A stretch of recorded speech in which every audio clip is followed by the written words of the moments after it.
topic I'm going to discuss kind of focuses on a little project that we conducted here at the station this past winter, utilizing some CTC on stockpiled Kentucky 31 fescue. I thought I'd make a few points before I just get into the results and discussion, because if I went immediately to the results and discussion, Don wouldn't have taken enough time this morning.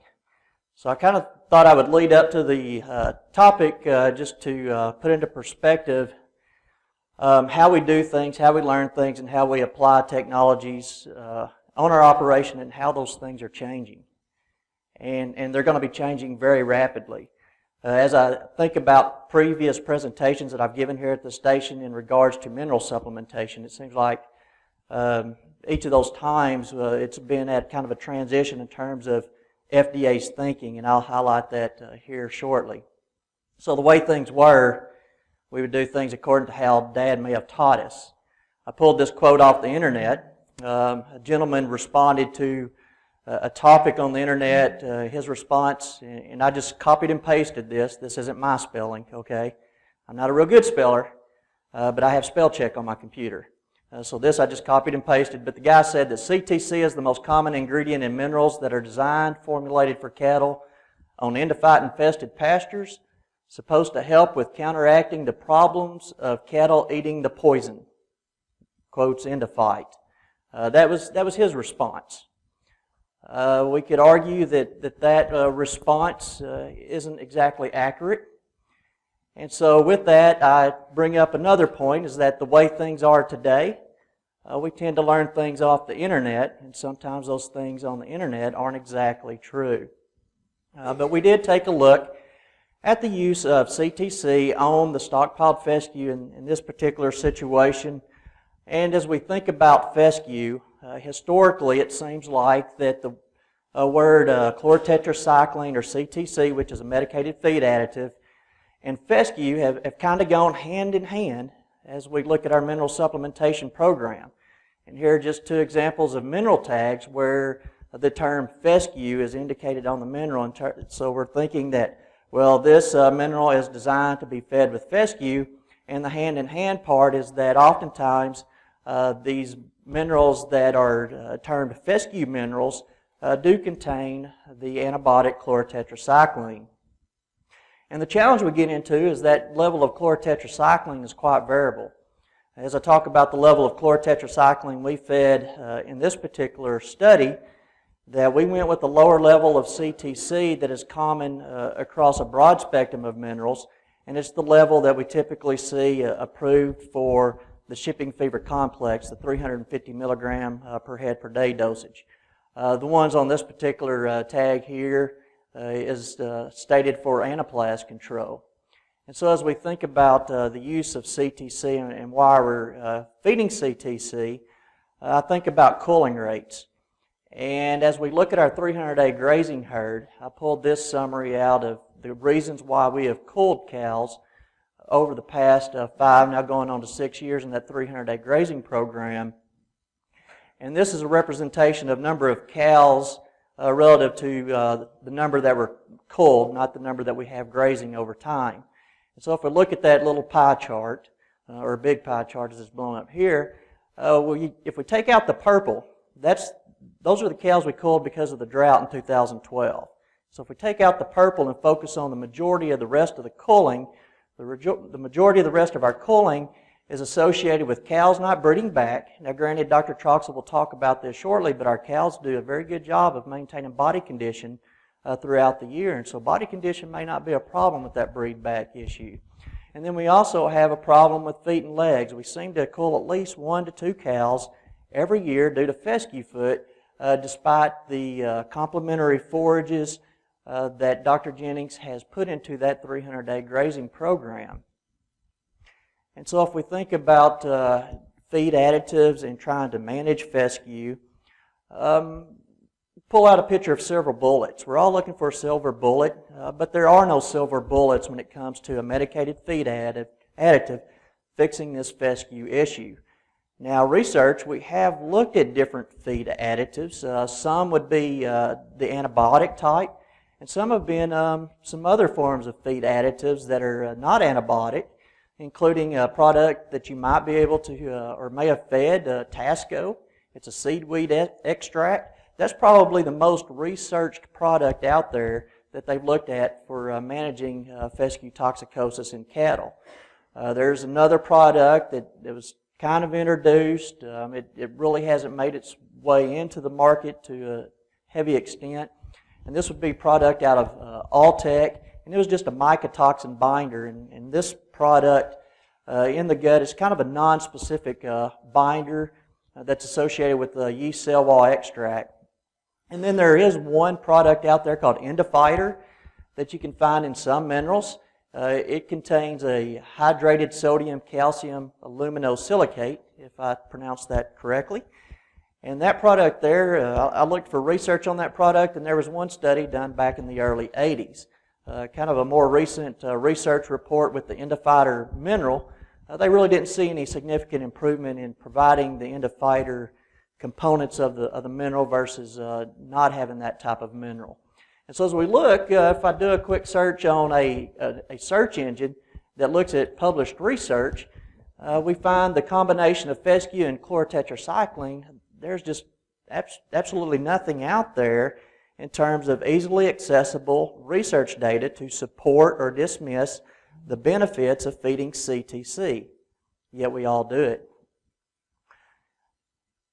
If I look a little further, there was actually one study published in a research report out of Kentucky that they looked at the benefits of chlorotetracycline feeding with fescue. And the challenge with that study is they did see an improvement in reproduction in their cow herd. But as I mentioned here in a couple of other slides, if we go back and try to actually take that research and publish it where it would show up in Agricola, it would be rejected very quickly in a research journal because of the experimental design. And so the benefits there could be somewhat questionable. Okay, the problems with the endophyte-infected fescue, we're very familiar in northern Arkansas with the problems that we have, the reduced forage intake, the depressed prolactin. We may not be real familiar with that, but that's our milk production problem and some of our reproduction problems associated with that depressed prolactin. Reduced growth rate, we could say that's partially direct due to the fescue toxins and partially indirect due to the reduced forage intake. Probably the things that we noticed most is the rough hair coats and the problem with cattle being able to dissipate heat because, you know, it's springtime, we have lush pasture, it's a cool day, and half our cows are standing in the pond. And so that's kind of a telltale sign that we're having a fescue toxicosis challenge going on. And then the reproductive problems, part of that being the contribution of dam issues and then partially some sire contribution issues to reproductive rates. And Dr. Ken Coffey has demonstrated those issues very effectively in some of his spring versus fall cow herd management here at the Batesville station. So as I think back to that study where they fed chlorotetracycline with cattle on fescue over in Kentucky and put it in a research report, the challenge we have with cow research, when we start talking about mature cows, we have three big problems in terms of analyzing things like tetracycline and beneficial effects on, you know, improving reproductive rates would be a major contributor there. One is replication.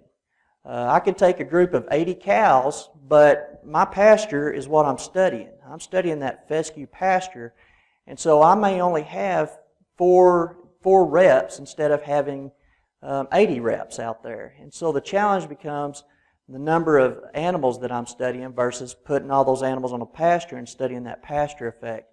And then the incident rate, you know, how often is that problem actually occurring?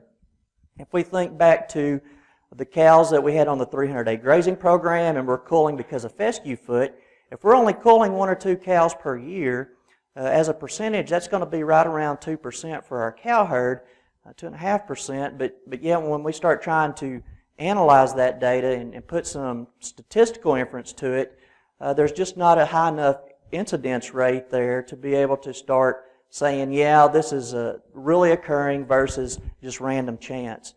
And then the third problem we get into is effect size. And so if I feed chlorotetracycline versus if I don't, how much of a response do I have to see from that chlorotetracycline before I say that, yeah, that was a real response, as opposed to, that response happening just by random chance.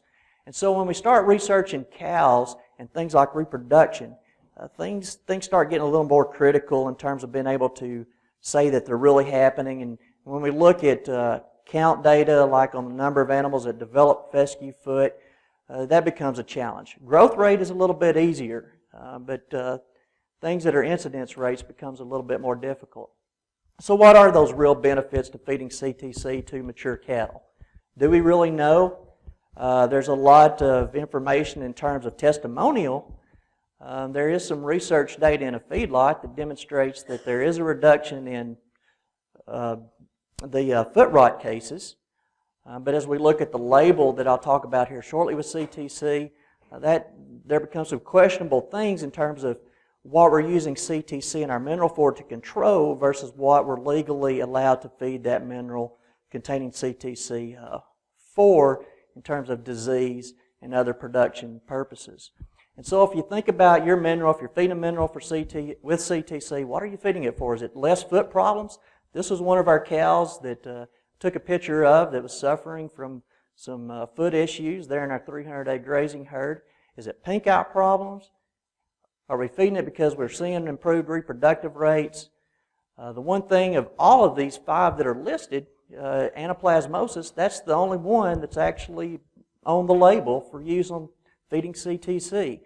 And then less time spent in ponds. When I first started working for Extension, the question was, what is the economic benefit of cattle spending less time in ponds? Because that was always the response that we saw when we started feeding CTC, is they're spending less time in ponds. And so we might assume that the CTC is creating some form of a vasodilator, but there's no real sound research to demonstrate that CTC is having vasodilation properties when we feed it to cattle.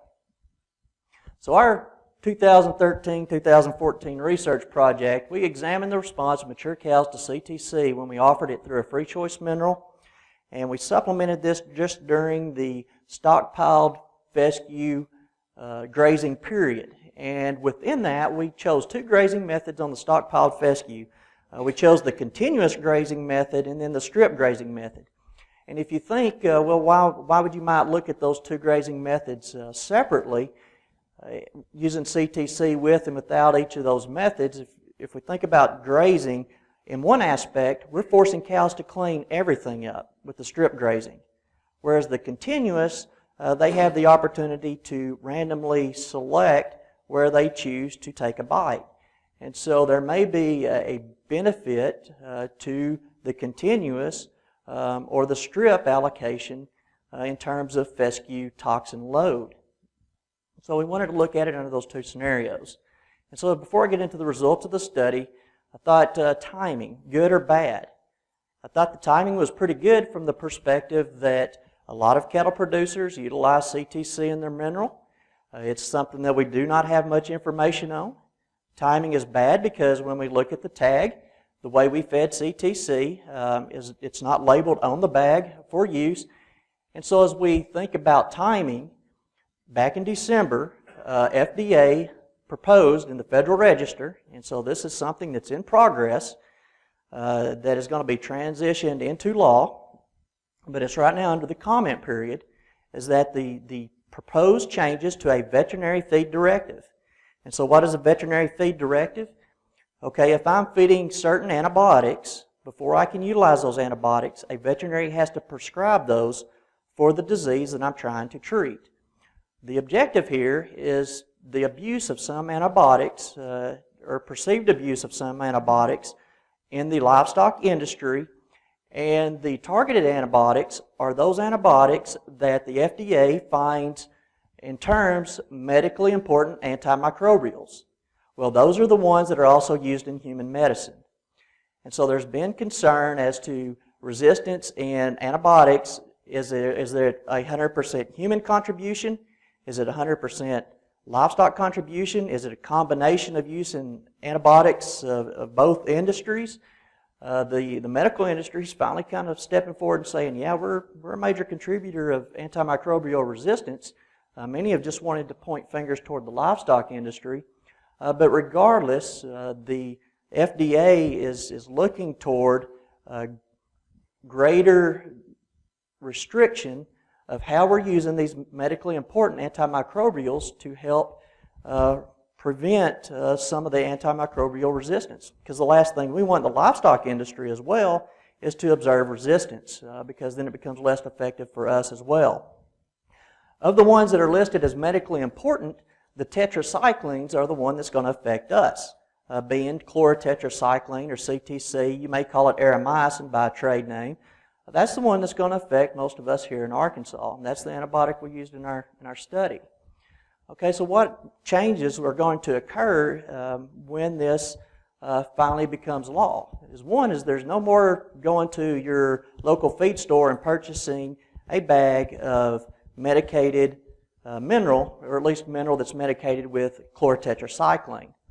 You should be able to still get it with Bovatec or Rumensin or GamePro over the counter, but not tetracycline. To feed a mineral with tetracycline, you're going to have to get a prescription through your veterinarian, a veterinary feed directive. And the thing that's going to affect you here is the label is the law. And a injected product, a veterinarian can prescribe extra label use of a injectable antibiotic. But a veterinarian legally cannot prescribe extra label use of a medicated feed additive. And so you can't go to your veterinarian and get a mineral fortified with CTC to treat a fescue problem. Because on the label, the only issues in terms of disease that is approved with the chlorotetracycline that's on the label today is the issue with anaplasmosis. And with growing cattle, it's the issue with combination of anaplasmosis or issues with shipping fever complex. So this is really going to change how you're able to use chlorotetracycline in the future. And as we started this project, what really concerned me was that, one is we need access to antibiotics as we're treating disease. But then how we access those antibiotics, it became alarming to me from the perspective that to put this antibiotic in our mineral, all it took was a call to a feed store, purchasing a bag for $70. We bought it, we received it. How does that individual know if I know how to mix medicated feed into my mineral or mix it into my feed supplement? And to put that into perspective is that many times I'll get a call where somebody is wanting to add CTC to their mineral and they've purchased these 4G or 4 gram per pound crumbles. How much do I need to put in? Okay, let's do the math. You're going to be putting in 35 pounds of this 4 gram aramycin in 100 pounds total feed to get to that 350 milligram rate in a 4 ounce mineral. Okay, so I've almost diluted that mineral by a third. Is my consumption going to be the same? Am I going to have 4 ounces? Probably not. That's not going to be very effective. Okay, on the other aspect, I purchased this aramycin 100 gram per pound formulation. I'm going to put that into my mineral. And so I'm going to add 1.4 pounds in a total of 100 to get that 4 ounce of feed intake of that mineral to get the 350 milligrams. Okay? Our mixing equipment, how effectively are we going to get that 1.4 pounds distributed in the other 98.6 pounds? Most mixing equipment, we're probably not going to get it very well distributed. And so that's when it became a reality to me that maybe some of this oversight is a good thing. So here are our study results as we think about the current situation and how we fed the CTC to look at the CTC effect while we were strip grazing or continuously grazing stockpiled fescue. We grazed cows for 2 months in December and January. We started right there at the beginning of December and finished up right at the end of January. Our paddock size for our continuous and strip grazing We based that both on our November forage mass that was available, our continuously grazed allocated pastures. What we did for the study is that we figured up based on forage mass, using a strip grazing aspect and taking off 60% of the forage and strip grazing. We calculated how much acreage that would be, which had come to about 1/10 of an acre per day, and we allocated that in 3 to 4 day allocations. So we were rotating or stripping twice a week. We wanted it to be very practical. And so based on that twice a week stripping, providing equivalent of 0.1 acre per day, we calculated up how long or how many days it would take to go through our strip grazed paddocks, and then we allocated our continuous to the same amount of acreage, because we didn't want to have our continuous accessing 8 acres if we were able to strip, through 5 acres in the strip grazing. We wanted things balanced. Okay, this is just a graph that shows our mineral consumption. 1/2 of the strip grazed paddocks and 1/2 pastures and 1/2 of the continuous pastures each received chlorotetracycline in their mineral. What we did was we took the same base mineral formulation and then we hand mixed in the chlorotetracycline. And so we have here a continuous grazed paddock without chlorotetracycline, a continuous with chlorotetracycline, then a strip grazed without, and a strip grazed with chlorotetracycline. And that chlorotetracycline, like I mentioned earlier, we set it in at 350 milligrams per head per day. And to tell you that we cannot recommend you feeding chlorotetracycline to cattle on fescue for the purposes of fescue toxicosis, because it is not labeled for such. We just took a scenario, because this is very common, that how cattle producers are using CTC. We wanted to look at the response or lack of response that you may be getting. 0.25 was our target mineral consumption. Because our mineral consumption was high, we also provided blocks, white salt blocks, to help maintain the free choice mineral intake. And so if you can look, if you were to combine the without CTC, the first and third column with the with CTC as a comparison, the second and fourth column, you can see the CTC consumption versus not. The mineral intake was relatively the same across just those two treatments.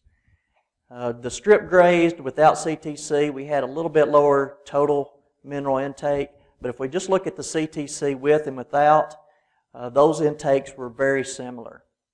And so what was the CTC response that we observed versus the continuous versus strip grazing response? If you remember, we have two different treatments going on here. The continuous allocation versus strip allocation, and then on top of that, with or without chlorotetracycline. The one thing that we noticed was that first month, the month of December, of the 2 months of grazing, we'll show on the next slide, is that we saw a response to the CTC. Now this is the cumulative initial and final body weight of our mature cows. And our pounds, you can look across here that our cows were averaging about 1,220 to 1,240 pounds if you were to average across all those treatments. The continuous versus strip grazing, if we look at the initial in blue and the final in red and compare those, the final in red, we saw cattle weighing heavier at the end of both the continuous and strip grazing. Oh, we hope we would, because these are cows that are going to be spring calving in that last trimester. That's where we get a lot of fetal growth, and so we ought to see body weight hopefully increasing in these cows.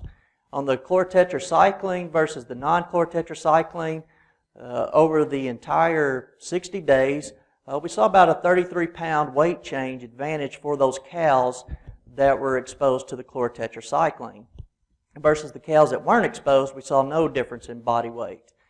The one thing that the FDA is trying to remove from labels of those medically important antibiotics is their use for improvement in weight gain and feed efficiency. That's the goal. Is we don't want to use those at low levels that has a potential to create an environment that may contribute to resistance if we're just using those for improvements in weight gain and feed efficiency. That's really the calf market. We can use things like Bovatec, Rumensin, GainPro to improve weight gain on pasture. We don't have to use CTC to get that done, and we can stay away from the antibiotic. So our study results here, the body weight change. This is the thing I wanted to show you here, is that we saw a 48-pound advantage by feeding CTC when we compared the change in body weight from the 1st of December to the 1st of January, that first month. And so we saw a good CTC response there, but that response went away in January to February. In January to February, it was not statistically different, but the cattle that were not on CTC actually gained more than those herds that were on CTC. And so the net overall effect that we presented in that previous slide, most of that effect was due to the response to CTC within those 30 days. Okay, we're feeding CTC year-round. We're not feeding it just for 2 months. And so are we having a year-round response, or are we just having no response at all? And so that becomes quite questionable in terms of what is the real benefit to CTC with our cow herds. Another thing I want to point out is the change in body condition score. Body weight is one thing, body condition is another. Body weight is a challenge during that last trimester with open cows because we're getting fetal growth, but we may not be conserving energy for the cow or storing energy for the cow during that period. And so we measure that storage of energy and change of body condition. And if we look across either the continuous or strip grazing or the with and without CTC, we virtually had no difference at any point in the body condition score of our cows, and they were all in good body condition, with the average score of being 6. And so we're not improving the body condition score with CTC. The final thing that we looked at in this study was we looked at some body temperature measurements.